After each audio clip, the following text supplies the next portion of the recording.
you're not getting the nice, clean, crisp tack sound that most of the people seem to be achieving, don't worry, it's usually a very simple and quick fix. So let's troubleshoot what might be happening with that sound. And by that, of course, I mean the one at the edge of the instrument, the snare, the tack, the slap, whatever you want to call it. It looks like this, right? So, first things first, we want to find a spot on the instrument that is as far away from the notes as possible, especially on an instrument like this, which is stainless steel, and really resonates. So wherever I slap, you will always hear some of that note. That's inevitable, and that's absolutely fine. That's totally normal. But we can mitigate that a little bit by choosing a spot that is far away from the notes and close to the edge of the instrument. I like to go for the rim here. Really, like, I'm not striking on the rim, but I'm very close to it. Another thing is that I tend to use my strongest finger, which for me is my middle. You could also use your ring, so that I can get this side to side motion here, this rotation rather than this up and down. Because this part of the instrument that I'm striking is on a curve. It's not a flat surface like this, so striking up and down is tricky. So I want to rest my hand in this position and from here rotate and strike down, right? It's all in the rotation. I don't have to bring my arm all the way up and, you know, really go for it. There's a little bit of forearm action sometimes, a little bit of elbow just happens to move, but I'm not directing the movement from the elbow. It's all coming from here, the wrist and the fingers. And I'll show you that on the overhead as well.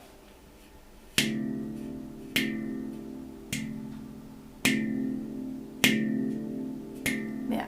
Now the strike itself, whichever finger you use, try to use as much surface area as possible. So usually, when we're just playing around the instrument and playing the notes, we want to use the pad of our finger, we want to strike and bounce away very quickly, we want to create that nice pure tone, right? In this case though, we're trying to get that snap, we're trying to get that metallic sound. So we want more surface area to make contact with the metal so that more of that metal can sound, right?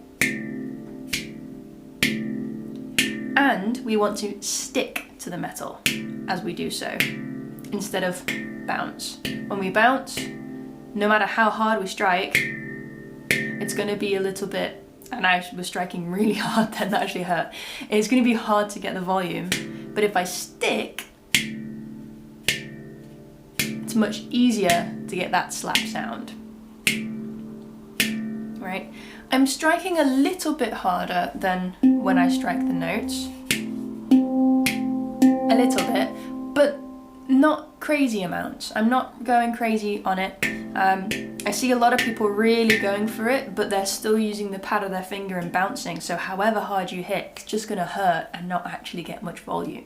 So we can get the volume with the proper technique. We can get it low down with a light strike if we're sticking and we're using this part of the finger, as much of the finger as possible. And that's pretty much it. And of course you can practice this in other areas of the instrument. Inevitably you will get more sound from the other notes, but you could mitigate that by muting the areas that you're striking. Right, I'm just placing my hand here on the ding and striking down like so. So there are ways around that, and you can strike anywhere on the instrument that you want to. There are no rules, it's all personal preference. But for me, if you're looking for that crisp sound, it's over here that you're going to get that best sound.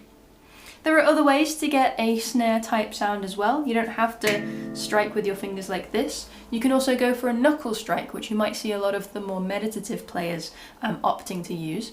To achieve that, I use my middle finger. It might be different for you. And all I do is as I play, I'm in flow, you know, I curve my finger round like so that this knuckle becomes exposed. It's not this one, it's the one closest to the fingernail. And if my hand is at pan level, I just curve that around and gently knock down. Again, it's not coming from the arm, it's not coming from the elbow, it's barely even coming from the wrist for me. It's all in the motion of the finger. And the reason for that is that I don't want to strike too hard because that will hurt much more so than this, right? This is quite a delicate part of our bodies. The more you do it, the more used to it you will get. I've got a little callus forming here from all the knocking that I do. But that is bone, right? So don't go too hard on it. And you don't need to. Because the purpose of this knock is to get a softer version of that tack strike that still kind of pokes through. And without much power, you can still get quite a nice sound out of it. So that's another alternative as well. I find that works really nicely on the RAVs as well. Here's one. Whee! I find that I struggle a little bit to get that crispness from the tack sound on the RAVs, just because it's a thicker metal, so it's got a deeper resonance to it. But I find that the knock, with very little effort, manages to punch through ever so, yeah, a lot more. So slaps. Actually, up top it's better up top than it is at the side, I'm learning now. With knocks.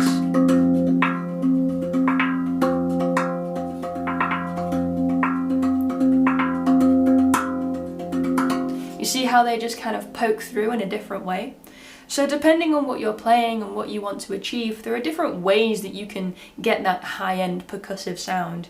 So I encourage you to keep exploring that. So take your time, explore that, but the main points are you don't need to hit hard, you don't need to bring it from the elbow, find an area of the handpan that is away from the notes and is a comfortable reach for you. For me, that is between notes 3 and 5 and notes 2 and 4 on the left-hand side. But depending on what you're playing, you might end up striking in different places.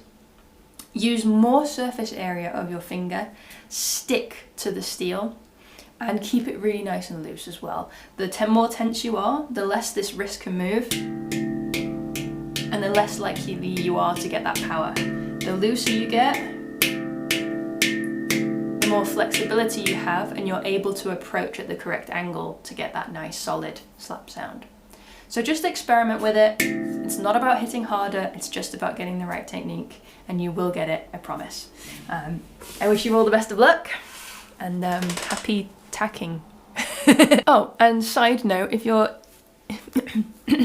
if you like this jewellery that I'm wearing, this was a gift from Stu at Reiki, Crystals and Reiki, and it's beautiful. It's a Moldavite, it's green pendant.